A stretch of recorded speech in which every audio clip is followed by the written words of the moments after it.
아멘.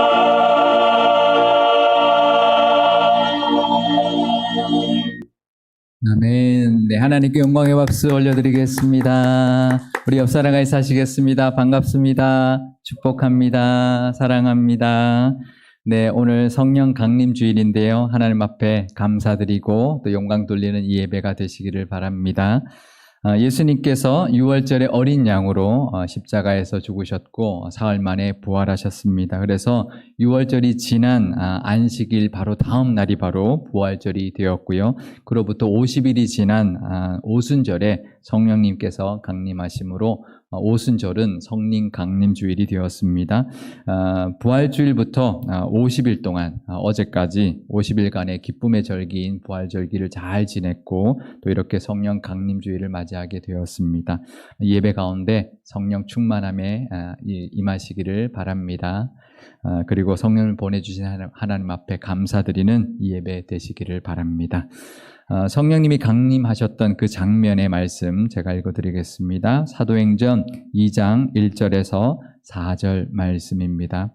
오순절 날이 이미 이름에 그들이 다 같이 한 곳에 모였더니 호련히 하늘로부터 급하고 강한 바람 같은 소리가 있어 그들이 앉은 온 집에 가득하며 마치 불의 혀처럼 갈라지는 것들이 그들에게 보여 각 사람 위에 하나씩 임하여 있더니 그들이 다 성령의 충만함을 받고 성령이 말하게 하심을 따라 다른 언어들로 말하기를 시작하니라. 아멘. 오순절에 임하신 그 성령님으로 말미암아 제자들이 각 나라의 방언을 말하기 시작했다고 하는데요. 오순절 명절을 지키기 위해서 예루살렘에 와 있던 각 나라의 사람들에게 그 나라의 말로 복음을 전하기 시작했던 것입니다. 이처럼 처음으로 임했던 성령의 은사는 바로 방언이었습니다. 물론 이때 방언과 그 이후의 교회에 나타난 방언은 조금은 달랐는데요. 첫 번째 방언의 은사는 바로 각 나라의 말을 하는 은사였습니다. 사도행전 2장 7절에서 11절을 보면 갈릴리 그 제자들이 지금 각 나라의 말을 하고 있는데 갈릴리의 촌사람들이죠. 그러니 헬라어를 하는 것만으로도 어쩌면 대단한데 성경을 보시면 바데인, 메데인, 엘람인, 또 메소포타미아, 갑바도기아, 본도, 아시아, 부르기아, 밤빌리아, 또 애굽, 구레네, 또 리비아, 또 로마, 그레데, 아라비아까지 이제 그 당시로 본다면 전 세계의 언어로 복음을 전하게 되었던 것이죠. 요즘도 우리나라에 외국인들이 많이 들어와 있는데 각 나라 사람들 다 언어가 다르죠. 그런데 그 나라 사람들의 언어로 이제 복음을 전하게 되었다라는 것입니다. 물론 그 이후에 이제 방언은 이제 천국의 언어여서 알아듣지 못하는 그런 천국의 언어의 방언이지만 이때는 각 나라의 그 말을 하는 그런 방언의 은사를 주셨다라는 것입니다. 어쨌든 이처럼 성령이 임하시면서 믿는 자들에게 은사를 주시기 시작하셨다라는 것입니다. 성령 강림 주일인데요. 성령의 은사들 받으셨나요? 네, 이렇게 물으면 나는 방언 못하는데 이렇게 생각하시는 분들이 계실 텐데요. 방언만 은사가 아닙니다. 사도 바울이 은사를 참 많이 받았습니다. 병 고치는 은사도 있었고 귀신을 쫓는 은사도 있었고 방언은 당연히 있었고요. 그런 분이 은사를 이제 어떻게 보면 사도들 중에서 가장 은사를 많이 받은 이 사도 바울이 은사에 대하여 이 고린도전서에 가르치고 있습니다. 그때나 지금이나 이 고린도전서를 쓰고 있는 그때나 지금이나 방언만 은사인 것처럼 또 아니면 방언이 최고의 은사인 것처럼 여기는 경향이 있는데요. 그렇지 않습니다. 그렇지 않다라는 것이죠. 사도 바울이 소개하고 있는 은사에는 이런 것들이 있습니다. 고린도전서 12장 8절에서 10절 말씀입니다. 어떤 사람에게는 성령으로 말미암아 지혜의 말씀을, 어떤 사람에게는 같은 성령을 따라 지식의 말씀을, 다른 사람에게는 같은 성령으로 믿음을, 어떤 사람에게는 한 성령으로 병 고치는 은사를, 어떤 사람에게는 능력 행함을, 어떤 사람에게는 예언함을, 어떤 사람에게는 영들 분별함을, 다른 사람들에게는 각종 방언 말함을, 어떤 사람에게는 방언들 통역함을 주시나니. 이 사도 바울이 이 은사장이라고 하는 고린도전서 12장에서 은사의 종류에 대하여 말하고 있습니다. 먼저는 말씀의 은사가 있다라는 거죠. 말씀의 은사 참 귀한 은사입니다. 말씀의 은사도 다 받으시기를 바랍니다. 말씀의 은사도 두 가지를 이야기합니다. 지혜의 말씀, 지식의 말씀. 좀 이제 비슷한 것 같지만 좀 다르죠.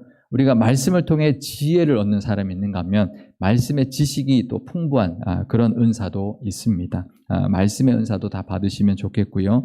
또 믿음의 은사도 있다고 합니다. 뭐 다 믿음은 있는 거 아닌가? 이렇게 볼 수 있는데요. 우리가 다음 장인 고린도전서 13장에 보면 이 믿음을 뭐라고 이야기하냐면 산을 옮길 만한 그런 믿음의 은사가 있다라는 거죠. 이거 얼마나 귀합니까? 어쩌면 방언의 은사보다도 더 정말 대단한 은사가 이 믿음의 은사인데요. 믿음의 은사도 있으시기를 바랍니다. 능력 행함의 은사도 있다고 말을 하는데요. 이 능력 행함의 은사는 병 고치는 은사가 아닌 다른 능력들을 이제 말하는 것입니다. 예를 들면 뭐 귀신을 쫓아내는 은사 이런 것들이 능력 행함의 은사에 포함된다고 볼 수 있겠고요. 예언의 은사도 있다고 합니다. 우리가 예언의 은사라고 하면 오해할 수 있습니다. 내 미래를 알려주겠구나. 그 은사를 받은 사람이 있으면. 근데 그 예언의 은사는 성경에서 말하는 예언의 은사는 말씀을 깨닫고 그 말씀을 전하고 가르치는 은사가 예언의 은사입니다. 그래서 우리가 구약시대의 예언자, 선지자들을 예언자라고 말하죠. 그 사람들은 미래를 말해주는 것이 아니라 하나님께 받은 말씀을 전하는 자가 바로 예언자인 것이죠. 예언의 은사도 있고요. 또 영들 분별함의 은사도 있다고 말합니다. 이것은 성령의 역사인지 악한 영의 역사인지를 분별할 줄 아는 은사이죠. 이 은사도 참 귀한 은사입니다. 나머지 은사들은 아마 다 아실 겁니다. 뭐 방언의 은사, 또 방언 통역함의 은사, 뭐 병 고치는 은사들 이런 것들인데요. 이렇게 말하면 아마 어떤 분들은 나는 이런 은사를 받은 게 없으니 나는 은사를 받지 못했다 이렇게 생각하실 수 있을 텐데 그렇지 않습니다. 은사는 믿는 사람이라면 누구에게나 하나님께서 다 주셨습니다. 고린도전서 12장에 이렇게 말을 하고 있는데요. 고린도전서 12장 11절, 12절, 27절 말씀입니다. 이 모든 일은 같은 한 성령이 행하사 그의 뜻대로 각 사람에게 나누어 주시는 것이니라. 몸은 하나인데 많은 지체가 있고 몸의 지체가 많으나 한 몸임과 같이 그리스도도 그러하니라. 너희는 그리스도의 몸이요 지체의 각 부분이라. 각 사람에게 나누어졌다고 말합니다. 각 사람에게 나누어졌다는 말이 뭔가요? 모든 사람에게 각각 다 나누어졌다라는 뜻이죠. 예수님은 우리의 머리이시고 우리는 그리스도의 몸이고 우리는 그 몸의 각 지체들이라는 것이죠.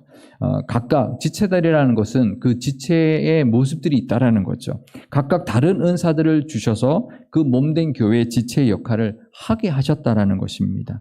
그래서 로마서 12장에 보면 고린도전서 12장에서 소개하고 있지 않은 또 다른 은사들을 소개하고 있는데요. 로마서 12장에 보면 이런 은사들이 또 소개되고 있습니다. 예언의 은사, 섬김의 은사, 가르침의 은사, 위로의 은사, 구제의 은사, 긍휼의 은사. 우리가 예언은 고린도전서 12장과 같지만 나머지는 다 다릅니다. 우리가 사실 섬김의 은사, 가르침의 은사, 위로, 구제, 긍휼 같은 것은 은사라고 잘 생각하지 않습니다. 이것도 은사라는 것이죠. 그러니 은사는 어쩌면 우리가 생각하는 것보다 훨씬 더 다양할 수 있는 것입니다. 더 중요한 것은 하나도 안 받은 사람은 아무도 없다라는 것이죠. 왜 그럴까요? 왜 안 받은 사람이 없이 다 주셨을까요? 은사는 헬라어로 카리스마라는 단어를 쓰는데요. 하나님이 값없이 주시는 선물이라는 뜻입니다. 그러니 아버지가 되어주신 하나님께서 자녀가 된 우리들에게 선물로 주시는데 누구는 주고 누구는 안 주었다. 그건 말이 안 된다라는 것이죠. 그리고 그것이 그 사람의 믿음의 정도나 그의 열심과 뜨거움을 보고 주신 것이 아니라 값없이 거저 주신 것이니 더더욱 누구는 주고 누구는 안 주는 이유가 없는 것입니다. 그럴 이유가 전혀 없는 것이죠. 사람이 태어나면서 재능을 하나씩은 다 가지고 태어났습니다. 그죠? 우리 자녀들 보면 다 재능을 하나씩은 가지고 태어났습니다. 우리 한국 사람들은 공부만 재능이라고 생각합니다. 아닙니다. 공부도 하나의 재능일 뿐이고 다른 재능들 다 가지고 태어났습니다. 이처럼 예수님을 믿고 성령이 임한 사람들에게는 다 성령의 선물인 이 은사들을 다 하나씩은 다 주셨다라는 것이죠. 그러니 내게 주신 은사가 무엇인지 깨닫고 발견하고 분명히 주셨으니 찾을 수 있어야 합니다. 그리고 더 많은 은사도 사모하고 구할 수 있어야 합니다. 그리고 그 은사로 교회를 섬기고 또 믿는 사람이든 안 믿는 사람들이든 그 은사로 덕을 세우고 또 그 사람들에게 좋은 영향력을 미치며 살아갈 수 있어야 할 것입니다. 은사에는 우열이 없습니다. 골고루 다 나누어 주셨기 때문이죠. 하나님께서 다 각각에게 꼭 맞는 은사들을 주셨으니 은사에는 우열이 없습니다. 그래서 방언이 더 신령한 은사다, 더 신령한 은사다 이렇게 말할 수가 없는 것입니다. 그 말은 우리 몸의 기관 중에서 눈이 제일 귀하다 이렇게 말하는 것과 같은 것이죠. 모든 은사가 다 귀합니다. 그런데요, 그건 맞는 말인데 우리가 은사장이라고 말하는 고린도전서 12장의 마지막 절은 이렇게 말을 하고 있는데요. 고린도전서 12장 31절 말씀입니다. 너희는 더욱 큰 은사를 사모하라. 내가 또한 가장 좋은 길을 너희에게 보이리라. 그 은사는 우열이 없는데 더 큰 은사를 사모하라. 더 큰 은사가 있다라는 거죠. 이게 무슨 말일까요? 이것은 바로 그 다음 장인 고린도 13장에서 말을 하는 바로 사랑입니다. 고린도전서 13장 1절에서 3절 말씀입니다. 내가 사람의 방언과 천사의 말을 할지라도 사랑이 없으면 소리나는 구리와 울리는 꽹과리가 되고 내가 예언하는 능력이 있어 모든 비밀과 모든 지식을 알고 또 산을 옮길 만한 모든 믿음이 있을지라도 사랑이 없으면 내가 아무것도 아니요 내가 내게 있는 모든 것으로 구제하고 또 내 몸을 불사르게 내줄지라도 사랑이 없으면 내게 아무 유익이 없느니라. 아멘. 우리가 1절에 이렇게 말을 하죠. 사람의 방언이나 천사의 말을, 그러니까 이 방언도 두 가지가 있다라는 거죠. 각 나라의 방언도 있고 또 천사, 천국의 천사의 방언도 있지만 그런 방언을 할지라도 사랑이 없으면 울리는 꽹과리 같다. 그리고 예언의 은사도 마찬가지고 산을 옮길 만한 그런 대단한 믿음의 은사를 가졌어도 사랑이 없으면 아무것도 아니다. 정말 나에게 있는 모든 것으로 몸을 불사르게 내어주는 그런 구제의 은사를 가졌다 할지라도 이것이 없으면 아무 소용이 없다라는 것입니다. 사랑이 없으면 아무것도 아니라는 거죠. 그러면 우리가 이 사랑이 뭔지 알아야 할 것입니다. 이 사랑은 모든 은사를 완전하게 하는 필수의 은사라는 것이죠. 다른 은사는 각각 다르게 주었지만 이 사랑의 은사는 우리가 모두가 받아야 하는 은사라는 것입니다. 아무리 은사가 많고 아무리 은사가 강해도 이 사랑의 은사가 없으면 아무것도 아니고 그것은 아무 소용이 없는 것이라 말하고 있습니다. 그건 다른 말로 하면 이런 것입니다. 우리가 사랑 없이 행한 모든 것은 하나님 앞에 갔을 때 아무것도 아니라는 겁니다. 아무런 상급을 받지 못하는 것이라는 거죠. 우리가 능력을 행할 수도 있고 방언을 할 수도 있고 뭐든지 할 수 있지만 사랑 없이 한 것은 하나님 앞에 갔을 때 아무것도 아니라는 것입니다. 사랑으로 더욱 성령 충만하시고 더욱 사랑의 은사를 온전하게 만들어 가시는 저와 여러분 다 되시기를 바랍니다. 그러면 우리가 사랑이 뭔지를 알아야 할 것입니다. 그래야 사랑하며 살 수 있는 것이죠. 제가 미국에 갔더니 내가 사과를 좋아한다 이런 표현을 어떻게 할까요? I love apple 이렇게 이야기하더라고요. 신발이 편해서 너무 좋아, 이 신발 편해서 너무 좋아 이거를 I love these shoes 이렇게 그러니까 사랑을 아무데나 막 쓰는 거예요. 그래서 이 사람들이 사랑한다는 말을 그냥 다 쓰는구나 이렇게 생각을 했는데요. 우리나라에는 뭐 사랑의 전화, 뭐 사랑의 집 있죠. 어떤 일을 하고 어떤 이제 역할을 하는 곳인지 짐작이 갈 것입니다. 아마 전화로 좋은 상담을 한다든지 또 어려운 사람들을 잘 돌봐주는 곳이다 이렇게 우리가 생각할 수 있을 텐데, 근데 이게 영어로 번역하면 이렇게 됩니다. Love call, love house. 이게 미국 사람이 한국에 처음 와서 이걸 보고는 좀 이상한 전화, 이상한 집, 퇴폐적인 곳으로 오해를 했다라는 거죠. 왜 그랬을까요? 이게 러브를 뺏겨버린 거예요. 이게 사랑을 이게 변질된 것으로 뺏겨버린 것입니다. 사탄은 이처럼 변질시키고 타락시킵니다. 세상에는 이렇게 변질되고 타락하고 왜곡되고 미숙한 그런 사랑으로 가득 차 있습니다. 진짜 사랑이 아닌 것을 사랑으로 착각하고 살아갈 때가 너무나 많이 있는 것입니다. 그럼 우리가 원래 사랑이 뭔가, 진정한 사랑은 무엇인지 우리가 알아야 할 텐데요. 옛날 그리스 사람, 헬라인들은 사랑에는 4가지가 있다라고 생각을 했습니다. 에로스, 연인의 사랑이 있고, 필리아, 친구의 사랑이 있고 스토르게 부모의 사랑이 있고 아가페 신의 사랑이 있다. 이렇게 생각을 했습니다. 정말 그럴까요? 사랑에도 이렇게 종류가 있을까요? 성경에서는 사랑을 무엇이라 말할까요? 우리가 다 아는 이 고린도전서 13장 4절에서 7절 말씀인데요. 제가 다시 한번 읽어드리겠습니다. 사랑은 오래 참고 사랑은 온유하며 시기하지 아니하며 사랑은 자랑하지 아니하며 교만하지 아니하며 무례히 행하지 아니하며 자기의 유익을 구하지 아니하며 성내지 아니하며 악한 것을 생각하지 아니하며 불의를 기뻐하지 아니하며 진리와 함께 기뻐하고 모든 것을 참으며 모든 것을 믿으며 모든 것을 바라며 모든 것을 견디느니라. 아멘. 우리가 늘 듣고 늘 잘 아는 말씀인 것 같아서 사실은 그냥 지나치기가 쉽습니다. 하지만 하나하나 곱씹어 보면 정말 이 사랑은 이런 것이구나라는 것을 우리가 알 수 있습니다. 오래 참는 것, 온유한 것, 또 시기하지 않는 것, 자랑하지 않는 것, 교만하지 않는 것, 무리하게 행하지 않는 것, 자기 유익을 구하지 않는 것, 성내지 않는 것, 악한 것을 생각하지 않는 것, 불의를 기뻐하지 않는 것, 진리와 함께 기뻐하는 것, 모든 것을 참는 것, 모든 것을 믿는 것, 모든 것을 바라는 것, 모든 것을 견디는 것이라고 말합니다. 사랑의 15가지의 모습을 소개하고 있는데요. 사실 우리가 하고 있는 사랑과는 좀 거리가 있죠. 우리가 다 하고 계신가요? 사실 우리가 다 못하죠. 정말 이게 사랑이라면 참 우리가 감당하기 어려운 사랑일 것입니다. 그러면 이건 어떤가요? 제가 사진을 그림을 하나 준비해 왔는데요. 우리 교회 관리 집사님 카톡에 있는 이제 프로필에 있는 그림인데 제가 양해를 구하고 가지고 왔습니다. 제가 찾아보니까 사랑이라는 시, 유미성이라는 시인이 쓴 사랑이라는 시이더라고요. 여기 이렇게 말을 합니다. 이 시인이 이렇게 사랑을 노래하는데요.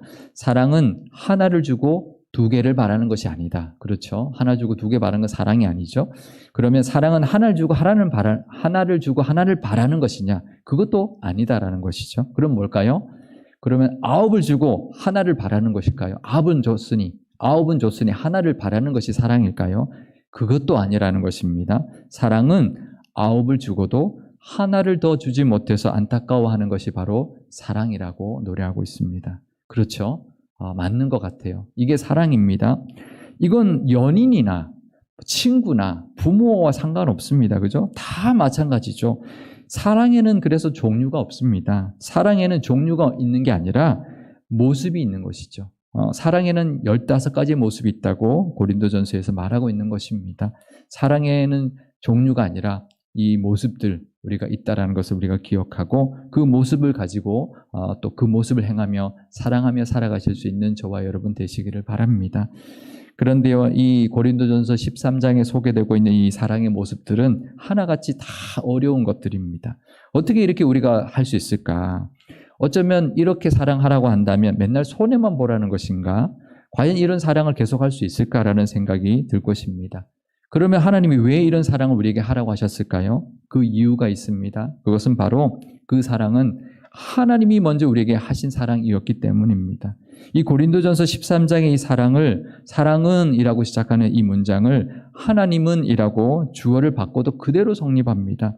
하나님은 오래 참으시고 하나님은 온유하시며 하나님은 모든 것을 바라시며 모든 것을 견디시는 분이십니다. 이것은 하나님이 그 사랑이시고 그 사랑을 우리에게 먼저 주셨기 때문입니다. 하나님의 그 사랑을 우리가 받았습니다. 그러니 그 받은 사랑을 우리도 하라라고 하는 것이죠. 그래서 예수님께서도 이렇게 말씀하셨던 것입니다. 요한복음 15장 9절 12절 말씀입니다. 아버지께서 나를 사랑하신 것 같이 나도 너희를 사랑하였으니 나의 사랑 안에 거하라. 내 계명은 곧 내가 너희를 사랑한 것 같이 너희도 서로 사랑하라 하는 이것이니라. 아멘. 예수님이 먼저 우리를 사랑해 주셨습니다. 하나님의 사랑 우리가 잘 모르잖아요. 예수님 오셔서 그 사랑을 다 보여주셨습니다. 그리고는 내가 너희를 사랑한 것처럼 너희도 이렇게 서로 사랑하라고 말씀해 주셨고 계명을 주셨던 것입니다. 그래서 우리는 이 고린도전서 13장에 나오는 사랑을 내 힘, 내 의지로 하려고는 해서는 안 됩니다. 왜냐하면 우리는 그 사랑할 수 있는 힘이 없습니다. 우리에게는 그 사랑이 없습니다. 몇 번은 할 수 있죠. 하지만 금세 그 사랑은 바닥이 나고 맙니다. 그러니 우리는 먼저 사랑이신 그 하나님 앞에 나아가 그 하나님의 사랑을 받아야 합니다. 그리고 하나님이 우리에게 주신 그 사랑을 깨닫고 그 사랑 안에 거해야 합니다. 그럴 때 그 사랑이 우리 안에 채워지고요. 그 체험받은 사랑으로 비로소 남을 사랑할 수 있는 것입니다. 우리 그 연구하시는 분들이 연구를 했는데요. 어릴 때 사랑을 많이 받아서 곱게 자란 아이들이 나중에 커서 위기를 만났을 때 잘 이겨낼까요? 아니면 어릴 때부터 우여곡절을 많이 겪고 자란 아이들이 위기를 만나면 더 잘 이겨낼까요? 우리는 대개 어릴 때 사랑만 받고 자란 아이들은 마치 온실에서 자란 화초처럼 비바람 같은 역경을 만나면 잘 못 견딜 것이다. 오히려 어릴 때 어려운 환경에서 자란 아이들이 커서도 인생의 역경을 잘 이겨낼 것이다. 그렇게 생각을 합니다. 그런데 연구를 해보니까 그렇지 않더라는 거예요. 어릴 때 부모에게 충분한 사랑을 받고 자란 아이들이 나중에 커서도 인생의 역경을 만났을 때 더 잘 이겨내더라는 것입니다. 왜 그럴까요? 아마 연구하시는 분들도 그 이유가 궁금했을 겁니다. 그래서 그 이유를 이렇게 연구를 해보니까 그 아이들에게 있는 그 사랑의 힘 때문에 그 아이들은 어릴 때 받았던 사랑의 힘이 축적되어 있었기 때문에 그 힘으로 어려움을 이기고 헤쳐나가게 된다라는 것입니다. 우리는 하나님의 사랑을 받은 그리스도인들입니다. 우리는 사랑하며 살아야 하는데요. 그러려면 우리는 하나님의 사랑을 받아야죠. 어떤 은사나 어떤 믿음의 모습도 사랑이 없으면 아무 소용이 없기 때문에 우리는 사랑하며 살아야 합니다. 또 우리가 맺어가야 하는 성령의 열매도 사랑이 가장 먼저 나오는 열매이기 때문에 우리는 사랑의 열매를 맺으며 살아야 합니다. 그러기 위해서는 우리에게 없는 그 사랑, 하나님 앞에 나아가서 그 사랑을 깊이 묵상하고 깨닫고 그 하나님 안에서 그 사랑을 먼저 채워야 합니다. 그리고 그 채워진 사랑으로 사랑하며 살아갈 수가 있는 것이죠. 하나님께 사랑받고 서로 사랑하며 사는 사람이 가장 행복한 사람입니다. 우리 한번 생각해 보십시오. 아이들이 가정에서 부모의 사랑을 많이 받고 형제끼리 사랑하고 살아가는 모습이 얼마나 복되고 행복한 모습입니까? 가장 큰 사랑이, 가장 큰 은사이고 성령의 첫 번째 열매인 이 사랑을 행하심으로 말미암아 더욱 성령 충만하시고 가장 복된, 가장 행복한 삶을 살아가시기를 바랍니다. 우리 인생이 살아보니까 그리 길지 않더라고요. 그죠? 제가 이런 말 해서 죄송합니다. 근데 우리 인생이 사랑하며 살기도 너무 짧은 것 같아요. 또 하루도 사랑하며 보내기도 너무 짧은 것 같습니다. 믿음, 소망, 사랑 중에 사랑이 제일이다라고 우리가 고백하면서 늘 사랑하며 가족을 사랑하며 이웃을 사랑하며 우리 교우들을 사랑하며 또 세상을 사랑하며 살아가시는 우리 상일교회와 상일교회 모든 성도님들 다 되실 수 있기를 주님의 이름으로 축원드립니다. 기도하시겠습니다. 우리를 사랑하사 독생자까지 내어주신 하나님 아버지, 성령 강림주의를 맞이하여 우리에게 성령을 보내주신 그 은혜에 감사드립니다. 성령이 우리에게 임하셨다면 오순절 그 마가의 다락방에서처럼 우리들에게도 다 은사를 주신 줄 믿습니다. 받은 은사들로 교회를 섬기게 하시고 그리스도의 몸된 교회의 그 지체들의 역할들을 잘 감당하며 덕을 세워가게 하여 주옵소서. 그래서 서로 힘이 되어주고 의지하는 복된 교회가 되게 하옵소서. 하지만 천사의 말을 하는 방언을 할지라도 사랑이 없으면 그냥 울리는 꽹과리가 같고 예언하는 능력이 있어도 산을 옮길 만한 믿음이 있을지라도 사랑이 없으면 아무것도 아니며 내 몸을 불사르게 내어주는 구제의 모습이 있을지라도 사랑이 없으면 아무런 유익이 되지 않는다 하셨습니다. 사랑으로 우리가 하는 모든 일이 온전하게 될 수 있도록 더 큰 은사인 사랑의 은사들을 다 내려 주옵소서. 하나님이 먼저 우리를 사랑하셨으니 그 사랑을 덧입고 그 사랑으로 서로 사랑하게 하시고 그래서 사랑의 열매도 가득 맺게 하여 주옵소서. 우리의 모든 가정에 사랑이 넘치게 하시고 호국 봉헌의 달을 맞이한 이 나라에도 사랑이 가득하게 하시며 세계 환경의 날과 환경주의를 맞이한 이 온 세상에도 사랑이 넘쳐서 흘러가게 하여 주옵소서. 사랑하며 사는 가장 행복한 교회, 복된 성도님들이 다 되게 하여 주옵소서. 우리 구주 예수님의 이름으로 기도드리옵나이다. 아멘.